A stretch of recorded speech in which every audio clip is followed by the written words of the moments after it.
不要让他在网上。还有我宋小敏。वेलकम dear रॉकर्ड, स्वागत है आपका स्वीट कॉम्बैट के अगले पार्ट में। स्वीट कॉम्बैट के पहले 2 एपिसोड्स को हमने एक ही वीडियो में एक्सप्लेन किया था। उस वीडियो के लिए आपका सपोर्ट देकर हम आगे के एपिसोड्स आपके लिए लेके आ रहे हैं।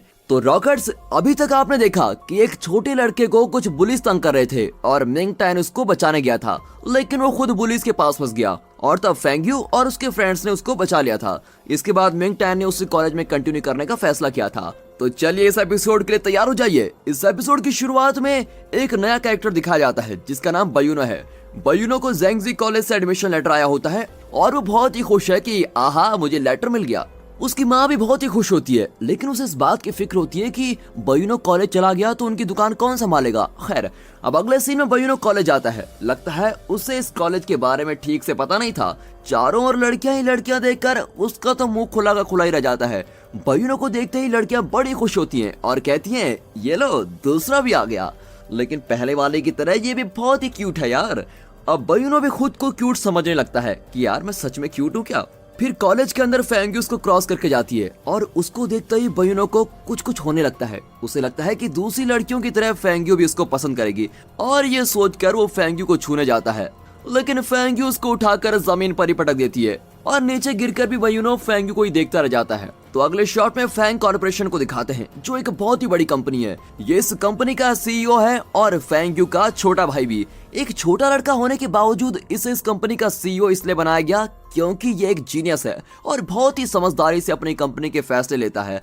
दरअसल KFC से इसका खाना डिलीवर करते वक्त मिंग टैन उन पुलिस से भिड़ गया था और इसी वजह से वो फूड को ठीक टाइम पे डिलीवर नहीं कर पाया और खाना टाइम पर न मिलने पर फेंग जोयू मन ही मन डिलीवरी वाले को डांट रहा होता है। दोस्तों कंफ्यूज मत होना, फेंग यू अलग है और फेंग जोयू अलग है।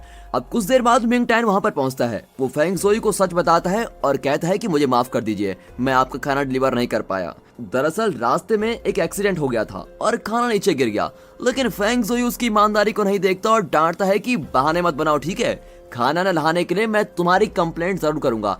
और तब वहां पर फेंग यू आती है। वो भी इस कंपनी में बराबर की हिस्सेदार है। वो फेंग जोयू से कहती है कि इसे मत डांटो, ये मेरे स्कूल में ही पढ़ता है। अच्छा, तुम्हारे स्कूल का है तो मैं क्या करूं? कंप्लेंट तो मैं जरूर करूंगा क्योंकि ये मेरा खाना नहीं लाया। इस पर मिंग टैन दोबारा माफी मांगता है और कहता है ये मेरी गलती है सर, मुझे माफ कर दीजिए, मैं आपके लिए दूसरा खाना लाने की कोशिश करूंगा। और ये कहकर मिंग टैन चला जाता है, लेकिन फेंग जोयू उसको डांटना बंद ही नहीं करता। फिर अगले सीन में फेंग यू अपने मामा जी की कब्र पर फूल रख रही होती है और तब फ्लैशबैक में दिखाया जाता है कि बचपन में वो अपने क्रश को गिफ्ट देने गई थी, लेकिन उसने फेंग यू का मजाक उड़ाया था कि इतने दिनों से तो तुम लड़कों की ड्रेस पहनती थी और आज अचानक तुम लड़की कैसे बन गई? ऐसे तो सिर्फ मॉन्स्टर ही रूप बदलते हैं, तुम एक पागल मॉन्स्टर हो। और ये सुनकर छोटी फेंग यू बहुत ही रोई थी, लेकिन उसके मामा ने उसको एक गुड़िया दी थी और बड़े प्यार से पूछा था कि तुम रो क्यों रही हो। फेंग यू ने रोते हुए बताया कि क्लास में एक लड़के ने मुझे मॉन्स्टर कहा, मुझे बहुत ही बुरा लगा मामा जी, लेकिन इसमें उसकी भी गलती नहीं है। लड़की होकर भी मुझे मम्मी पापा ने लड़कों की ड्रेस पहनाई, मतलब मैं सच में मॉन्स्टर हूँ। अब उसकी उदासी देखकर उसके मामा जी ने कहा कि मेरे लिए तो तुम हमेशा मेरी प्यारी एंजली रहोगी। मॉन्स्टर के तो सींग होते हैं लेकिन तुम्हारे तो सींग नहीं है, मतलब तुम एंजली हुई ना। और ये सुनकर फेंग यू बहुत ही खुश हो गई थी और उनकी दी हुई गुड़िया से खेल रही थी। तब अचानक उसके दादाजी ने आकर उसकी गुड़िया छीन ली और उसको डांटा कि इतनी बड़ी होकर तुम गुड़िया से खेल रही हो। और इस पर फेंग यू बहुत ही दुखी हो गई थी। अब अपने मामा जी की कब्र के सामने खड़ी होकर वो रोती है कि मैं आपकी दी हुई गुड़िया भी अपने साथ नहीं रख पाई। फिर वो कुछ देर प्रार्थना करके वहां से चली जाती है। इतने में मिंग टैन वहां पर पहुंच जाता है और फेंग यू को कार में जाते हुए देख लेता है। दरअसल मिंग टैन अपने पिता की कब्र पर फूल रखने आया होता है, लेकिन वहाँ पहले से कुछ फूल रखे हुए होते हैं और मिंग टैन हैरान हो जाता है कि ये फूल पहले किसने रखे। फिर वो अपने फूल रखकर प्रार्थना करता है और चला जाता है। अब अगले दिन कॉलेज में मिस्टर वैंग, फेंग यू, जियाओमी, दूसरी क्लास की लड़की मिया और मिंग टैन को बुलाकर पूछते हैं कि कल शाम तुम लोगों ने फिर से लड़ाई की थी ना, तुम लोगों पर कई कंप्लेंट्स आ रही हैं।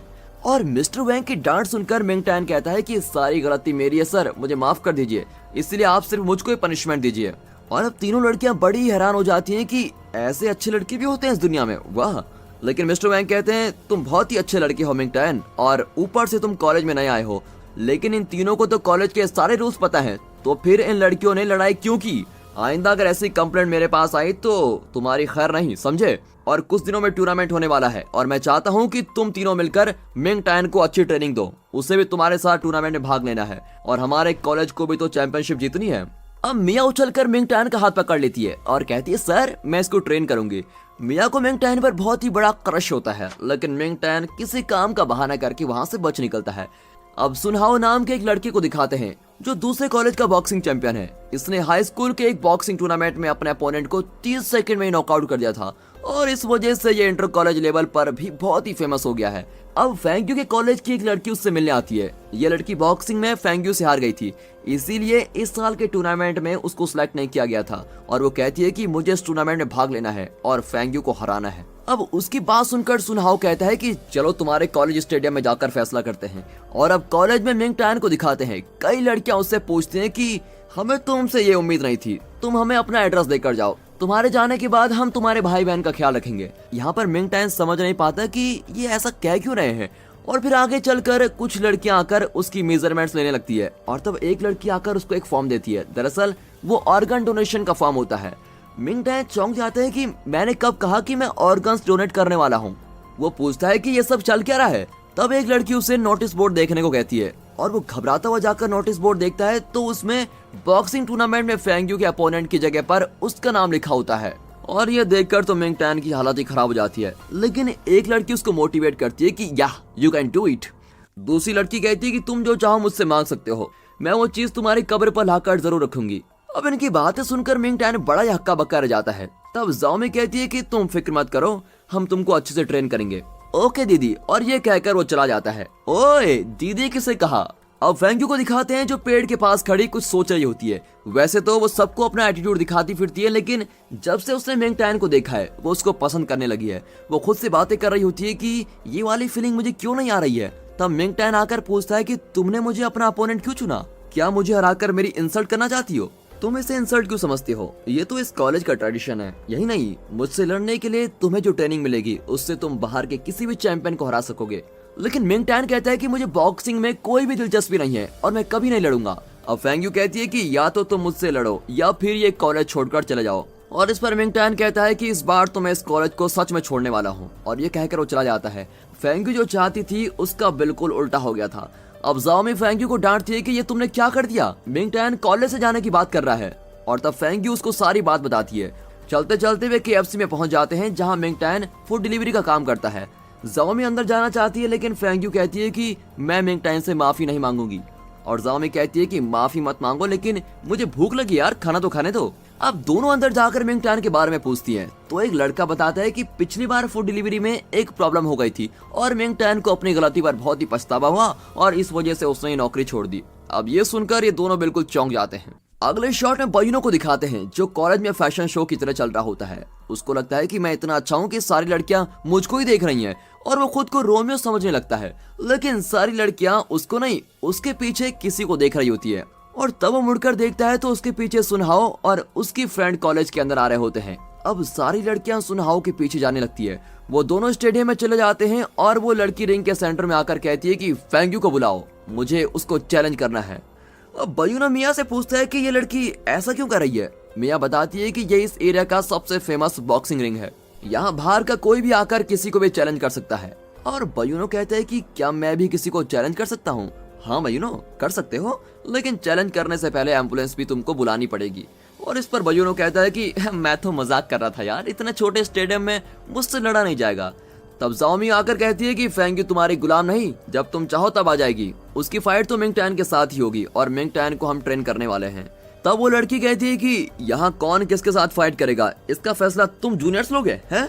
मिया भी कहती है कि सीनियर्स का फैसला है कि फेंग्यू तुम्हारे साथ फाइट नहीं करेगी, कर लो जो करना है। अब उस लड़की की बोलती बंद हो जाती है और वो सुनहाओ को देखती है और वो अंदर ही अंदर मुस्कुरा रहा होता है। अब अगले शॉट में फेंग्यू को दिखाते हैं जो मिंग टैन के लिए एक साइकिल खरीदने आई है। उन बुलीज की वजह से मिंग टैन की साइकिल टूट गई थी, इसीलिए फेंग्यू उसके लिए एक नई कॉस्टली साइकिल खरीदना चाहती है। और तब उसके मोबाइल पर मिस्टर वैंग का मैसेज आता है कि मिंग टैन अभी नहीं आया, उसे ट्रेनिंग भी नहीं मिली है, तुमने उसे अपना अपोनेंट क्यों चुना। लेकिन वो मैसेज को इग्नोर कर देती है। फिर मिस्टर वैंग कॉल करते हैं पर फेंग्यू कॉल को कट कर देती है।